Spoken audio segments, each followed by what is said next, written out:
وہ بل پاس کروا کر آپ یہ چاہتے ہیں کہ جو سپریم کورٹ کا 8-5 کا آرڈر تھا, جو سپریم کورٹ کے 11 ججز نے کہا تھا کہ پاکستان تحریک انصاف وجود اس کا ختم نہیں اور موجود ہے, آپ اس حکم نامے کو چیلنج کر رہے ہیں, ڈی ریل کر رہے ہیں, اس کو آپ واضح طور پر سپریم کورٹ کے حکم کو نہیں مان رہے, اور آپ اس حکم کی خلاف ورزی کرتے ہوئے یہ ترامیم لا کر آپ چاہتے ہیں کہ مخصوص نشستیں جس جماعت کا حق تھیں, جس جماعت کو عوام نے ووٹ دیا تھا, اس سے چھین کر آپ چاہتے ہیں کہ وہ سیٹیں آپ کو دی جائیں.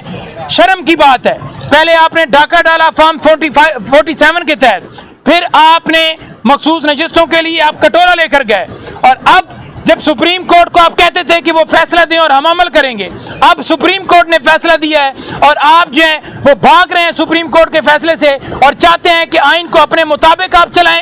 ہم کسی صورت نہیں چلنے دیں گے. جو بھی آپ ترمیم لے کر آئیں گے ہم قانونی کارروائی کریں گے, اور اس کے اوپر ہم اس جو آپ ایکٹ کے اندر ترمیم کریں گے اس کو ہم چیلنج کریں گے. ہماری لیگل کمیٹی کی اس کے اوپر پوری نظر ہے, پوری مشاورت ہے, اور ہم اس حوالے سے اپنا پورا عمل بنا کر بیٹھے ہوئے ہیں.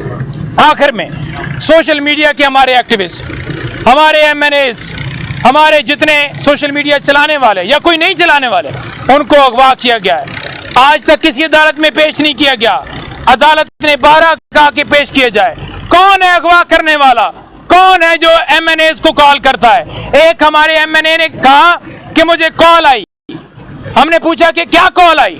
اس نے کہا کہ انہوں نے ایک نامعلوم نمبر سے کال آئی اور اس نے کہا کہ آپ آ جائیے. تو میں نے کہا جی کدھر آ جائیے؟ کہتے ہیں جی کہ میں فلاں فلاں جگہ سے بول رہا ہوں تو آپ کو آنا پڑے گا, جو نامعلوم لوگ کرتے ہیں. تو اس نے کہا جی کہ میں تو وہ جو 41 والے ہیں ان میں شامل نہیں ہوں, کیونکہ 41 کے حلف نامے جمع ہونے تھے نا سپریم کورٹ کے حکم کے مطابق. تو اس نے کہا کہ میں تو وہ شمولیت والے میں سے ہوں نہیں, تو میں تو پہلے ہی ای سی پی کی طرف سے ڈکلیئر کیا جا چکا ہے کہ میں ایم این اے ہوں. تو انہوں نے کہا اچھا تم 41 والوں سے ہو؟ اس نے کہا جی کہ میں تو وہ 41 والوں میں شامل نہیں ہوں. تو اس نے کہا کہ ٹھیک ہے پھر تو رہن دے, تیرے آنے کی ضرورت نہیں ہے.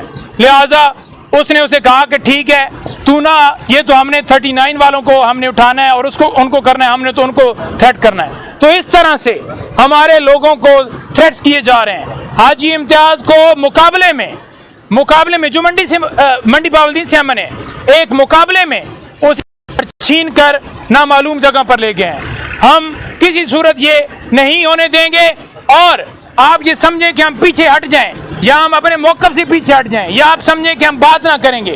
ہم سوال کریں گے, ہم ٹیکس دیتے ہیں, ہم اس ملک کے شہری ہیں, ہمیں سوال کرنا ہے, آپ کو جواب دینا ہے, آپ کو جواب دینا ہوگا. آپ نہیں بھاگ سکتے, یہ پوری قوم آپ سے سوال کرے گی اور آپ کو ہر سوال کا جواب دینا ہوگا. یہ شعور والے لوگ ہیں, ان میں شعور ہے, ان کو شعور عمران خان نے دیا ہے اور یہ شعور کوئی چھین نہیں سکتا. انشاءاللہ تعالی عمران خان کی قیادت میں پوری پارٹی منظم ہے, اور انشاءاللہ تعالی یہ ہماری جو جدوجہد ہے لیگل پیراہ کے اندر جاری رہے گی. بہت شکریہ. Thank you.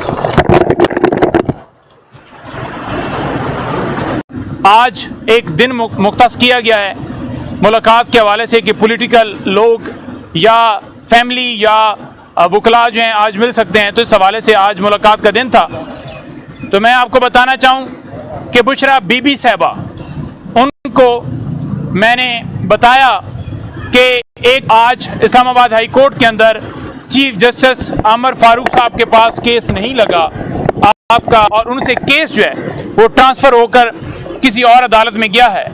تو انہوں نے خوشائن بات قرار دی. انہوں نے کہا جی بہتر ہے, کیونکہ بشرا بی بی صاحبہ اس سے پہلے 12 کہہ چکی ہیں کہ چیف جسٹس عامر فاروق صاحب ہمارے کیسز نہ سنیں. اسی طرح سے خان صاحب 12 مختلف وکلاء کو بشمول مجھے بار بار انہوں نے کہا کہ چیف جسٹس عامر فاروق صاحب اور قاضی فائز صاحب وہ ہمارے کیس نہ